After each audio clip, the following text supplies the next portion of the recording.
তো নমস্কাৰ বন্ধুসকল, স্বাগতম জনাইছোঁ মোৰ অন্য এটা নতুন ভিডিঅ'লৈ। যোৱাকালি সংঘটিত হোৱা নাও দুৰ্ঘটনাটোৰ বিষয়ে দুআষাৰ ক'বলৈ ওলাইছোঁ। যদি কিবা ভুল হয় ক্ষমা কৰি দিব, আৰু যিখিনি ক'ব লগা আছে মই সেইখিনি ক'বলৈ চেষ্টা কৰিম। মানে মই নিজে এজন মাজুলীয়াল হিচাপে যিমানখিনি আজিলৈকে অনুভৱ পাইছোঁ, যিখিনি অনুভৱ কৰিছোঁ সেইখিনি অলপ আপোনালোকক জনাব পৰাকৈ ক'বলৈ ওলাইছোঁ। এক নম্বৰ কথাটো হ'ল নাৱত উঠিলে আপোনালোকে দেখিবলৈ পাব ৰাসৰ সময়ততো বাদেই, এনেকৈ নৰ্মেলি জীৱন যাপন কৰোঁতে, অহা যোৱা কৰোঁতে সদায় নাৱত পাণজোপা দি মানুহ জপা হয়। পাণজোপা দি জপা হয় জোখতকৈ বেছি যাত্ৰী এখন নাৱত কঢ়িওৱা হয়, যাৰ ফলত নাওখন অভাৰলোড হৈ পৰে। কালি ঘটনাটো অভাৰলোডৰ কাৰণে নহ'ব পাৰে, কিন্তু অভাৰলোডৰ কাৰণে যে কেতিয়াবা ঘটনা হ'ব সেইটো কোনো আমি নুই কৰিব নোৱাৰোঁ।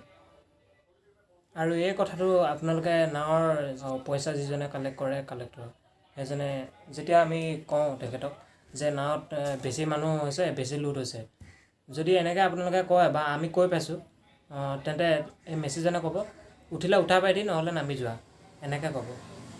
এইখিনি ব্যৱহাৰ কৰা যায়, যাৰ ফলত আমি কিবা দৰকাৰত গ'লে আমাৰতো ঘূৰি যাবলৈ টাইম নহয় ন, সেইটো কাৰণে আমি তেনেকৈ যাব লগা হয়।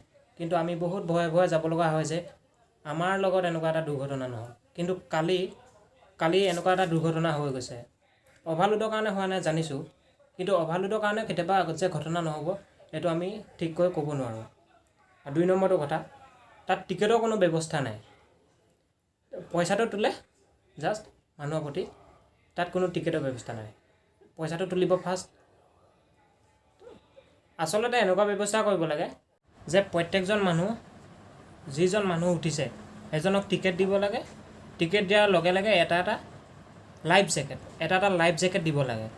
এতিয়া টুৰিজিম ক্ষেত্ৰবিলাকত আপোনালোকে দেখিছে, যিবিলাক টুৰিজিম প্লেচ আছে সেইবিলাকতো যিবিলাক নাও ব'টিং কৰা হয় ন, তাত লাইফ জেকেট দিয়া হয়। গতিকে আৰু ব্ৰহ্মপুত্ৰ মাজুলীৰ পৰা নিমাতী তালৈকে যাওঁতেতো বহুত দূৰ হয়, কমচে কম 10-15 কিলোমিটাৰ হৈ যাব। তাত যাওঁতে এতিয়া কিমান মানুহ লৈ যোৱা হয়? প্ৰত্যেকজন মানুহক টিকেট দিব লাগে আৰু লাইফ জেকেটৰ ব্যৱস্থা কৰিব লাগে। ইয়াৰ পিছত আহিলে ডাঙৰ জাহাজকেইখনৰ কথা।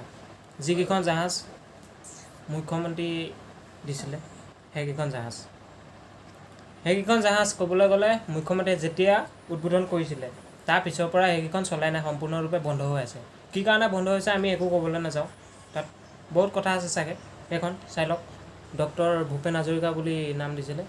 মই স্ক্ৰীণত দেখাই দিছোঁ, স্ক্ৰীণত চাওক। এইকেইখন নাও যদি নচলে, দিয়াৰ অৰ্থটো কি আছিলে? দিব নালাগিছিলে এইকেইখন নাও, যদি চলিব নোৱাৰে বা চলাব নোৱাৰে প্ৰশাসনে। তাৰ বদলি সৰু সৰু নাওবোৰ চলাই আছে, যাৰ ফলত এনেকুৱা এটা ডাঙৰ ঘটনা যোৱাকালি সংঘটিত হ'বলৈ পালে। যদি লাইফ জেকেটৰ ব্যৱস্থা নাই, তেন্তে যিমান কেপাচিটি আছে লাইফ জেকেটৰ সিমানজন মানুহ নিব লাগে।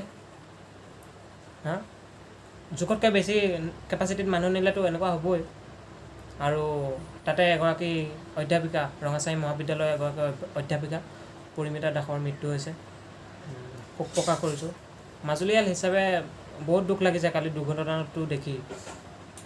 যদি আমিও গ'লোহেঁতেন, মৰিলোহেঁতেন। মইতো সাঁতুৰিব নাজানো, মইতো চিধা মৰিলোহেঁতেন চাগে। আৰু ইমানেই ক'লোঁ। আৰু দুটামান ক্লিপ আপোনালোকে চাই লওক যোৱাকালি সংঘটিত হোৱা দুৰ্ঘটনাৰ। এইখনো অভাৰলোড হৈ যাব এতিয়া মানুহকেইটা চব।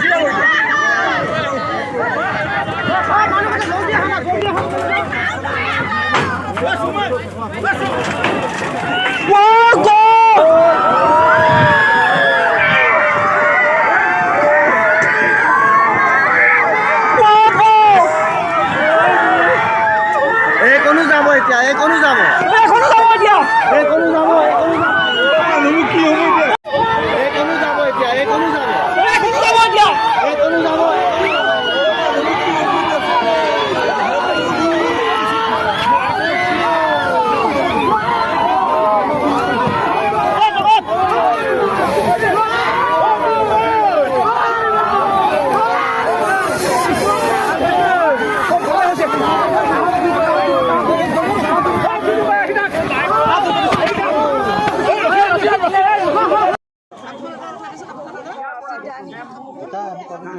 তিতি গ'ল আৰু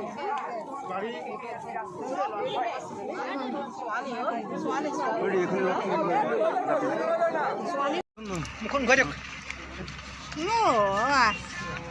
পানী সোমাই গ'ল পেটলে বেগ এটা আছে মই ৰাস্তাত আছে তাত